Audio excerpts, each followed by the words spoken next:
वऱ्हाडी बोली भाषेत एक म्हण आहे, म्हैस जनते अन हल्याची गांड दुखते. आता म्हैस फिमेल अन हल्या मेल हे तुम्हाला माहीत आहे. याचा अर्थ काय होते, या म्हणीचा अर्थ का एक माणूस जर खर्च करायला तयार असन, गाभण व्हायला तयार असन, तर दुसऱ्या माणसाले विनाकारण तकलीफ होते.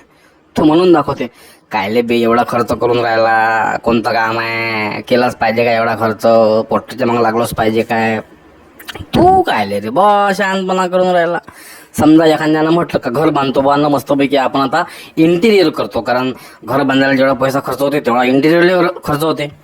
इंटिरियर ह्या करते, पैसा ह्या खर्च करते आणि तकलीफ त्याला होते. तो काय म्हणते, कुठं बे खर्च करणं पोट्टी एवढा मॅड झाला काय, लाखांना लागते ना पैसे, स्वस्त पडते काय. कोणी काय म्हणते, तू कायले का शांतपणा करून राहिला, त्याला खर्च करू दे, खर्च करून राहिला सांगतो तरी गाण गायला दुखून राहिली. म्हणजे अशा एकंदरीत वरडात गोष्टी चालते. आणि तुमच्या जर नजरेत असा एखादा असन उग्याच गाण दुखवणारा, त्याला ह्या व्हिडिओ पाठवा.